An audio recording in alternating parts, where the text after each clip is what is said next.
আত্মহত্যা কি পাপ? আত্মহত্যা করলে সেই আত্মার সাথে কি হয়? চলুন জেনে নেওয়া যাক। হরে কৃষ্ণ, রাধে রাধে। নমস্কার বন্ধুরা, আশা করি আপনারা সবাই ভালো আছেন। আজকে আমি আপনাদের জানাতে চলেছি আত্মহত্যা করার পর আত্মার সাথে কি হয়। মানুষকে এই পৃথিবীতে জন্ম নিয়ে নির্দিষ্টকাল পর্যন্ত তার কার্য সম্পাদন করতে হয়, আর মৃত্যুই হলো সে নির্দিষ্ট কাল। কিন্তু যাদের মৃত্যু নির্দিষ্ট সময়ের পূর্বেই হয়ে যায় তাদের মৃত্যুকে বলে অকাল মৃত্যু। গরুর পুরাণ অনুসারে মানুষ যদি বিষ পান করে গলায় দড়ি দিয়ে আগুনে পুড়ে জলে ডুবে অনাহারে বিষধর সাপ বা কোনো বিষাক্ত প্রাণীর দংশনে মারা যায়, তবে তাকে অকাল মৃত্যু বলা হয়। আমরা দেখি প্রতিদিন কোনো না কোনো মানুষ রাস্তা দুর্ঘটনা বা অন্য কোনো দুর্ঘটনার শিকার হচ্ছে। এই ধরনের মৃত্যুকে শাস্ত্রে অকাল মৃত্যু বলা হয়। এইসবের মধ্যে আত্মহত্যাকে সবচেয়ে নিকৃষ্ট ও জঘন্যতম অপরাধ বলে মনে করা হয়। মৃত্যুর পর প্রতিটি মানুষেরই তার কর্ম অনুযায়ী স্বর্গ বা নরকের স্থান হয়, আর পূর্ণমান আত্মা মোক্ষ লাভ করে। কিন্তু যারা আত্মহত্যা করে তাদের আত্মা মুক্তি লাভ করে না। এই জীবন হলো ঈশ্বরের সৃষ্টি, কিন্তু যারা ঈশ্বর প্রদত্ত এই জীবন পূর্ণাঙ্গভাবে আত্মহত্যা করে তাদের আত্মা জীবন ও মৃত্যুর মাঝে আটকা পড়ে, যুগে যুগে পৃথিবীতে বিচরণ করে। বন্ধুরা, গরুর পুরাণে এই অকাল মৃত্যুর পরে আত্মার সাথে কি হয় তা বর্ণনা করা হয়েছে। ধর্মশাস্ত্র অনুসারে বহু জন্মের পর আত্মা বিরল মানব জন্ম পায়, কিন্তু কেউ যদি এই জীবনকে যদি নষ্ট করে দেয় তবে তা অপরাধ বলে গণ্য করা হয়। হিন্দু বৈদিক শাস্ত্র অনুসারে যে মানুষ আত্মহত্যা করে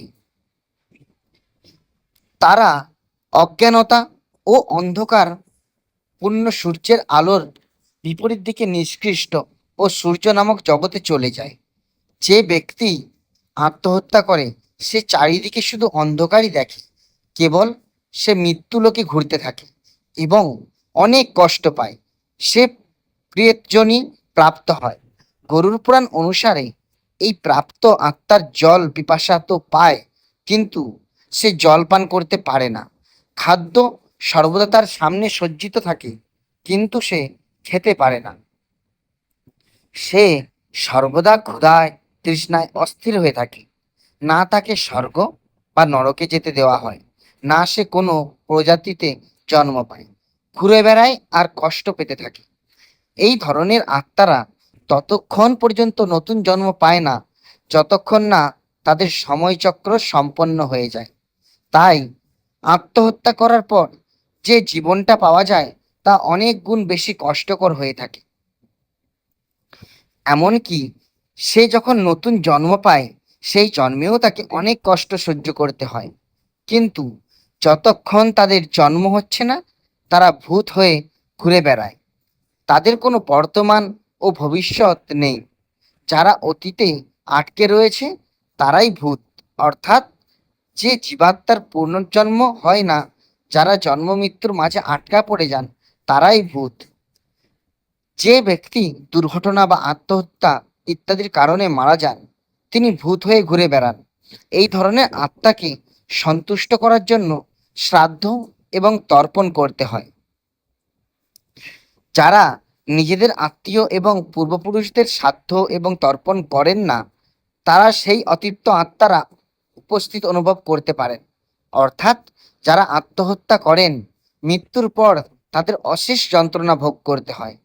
অশেষ যন্ত্রণা ভোগ করার পর তারা যে নতুন জীবন পান তাও কিন্তু খুব সুখের হয় না। অনেক জন্মের পর কিন্তু এই মানব জন্ম পাওয়া যায়। তাই ঈশ্বর দান এই জন্মকেই নিজের দুঃখ দুর্দশা ও হতাশার কারণে শেষ করে দেওয়া কিন্তু বুদ্ধিমানের কাজ নয়, বরং সমস্ত প্রতিকূলতার সামনে রুখে দাঁড়িয়ে নিজেকে শক্ত করে সামনের দিকে এগিয়ে চলাই হলো জীবন। তাই যদি কখনো এমন চিন্তা আসে তবে তাকে মন থেকে দূর করে দিন, কারণ আত্মহত্যা কোনো সমস্যার সমাধান নয়, বরং পরবর্তীতে আরো অনেক অনেক সমস্যা ও দুঃখ কষ্টকে ডেকে আনে। এই আত্মহত্যা মনে রাখবেন, যিনি দুঃখ দিয়েছেন একদিন তিনি দূর করে দেবেন। তাই ঈশ্বরের ওপর ভরসা রাখুন এবং সমস্ত কিছু ভুলে গিয়ে সামনের দিকে এগিয়ে চলুন। অন্ধকার রাতের পর একটি সুন্দর দিন আসে, কিন্তু কেউ যদি নিজের ঘরের দরজা জানালা বন্ধ করে সেই ঘরে নিজেকে বন্দি করে দেয়, তবে সে নতুন সূর্যের আলো দেখতে পায় না। সমস্ত কিছু ভুলে সামনের দিকে এগিয়ে চলাই হলো জীবন। বন্ধুরা, আজকের ভিডিও এই পর্যন্তই। দেখা হবে আবার অন্য আরেকটা ভিডিওতে। বন্ধুরা, আমার এই ভিডিওটি ভালো লেগে থাকলে অবশ্যই লাইক, শেয়ার অ্যান্ড সাবস্ক্রাইব করতে ভুলবেন না এবং বেল আইকনটি প্রেস করে পাশে থাকবেন। ধন্যবাদ।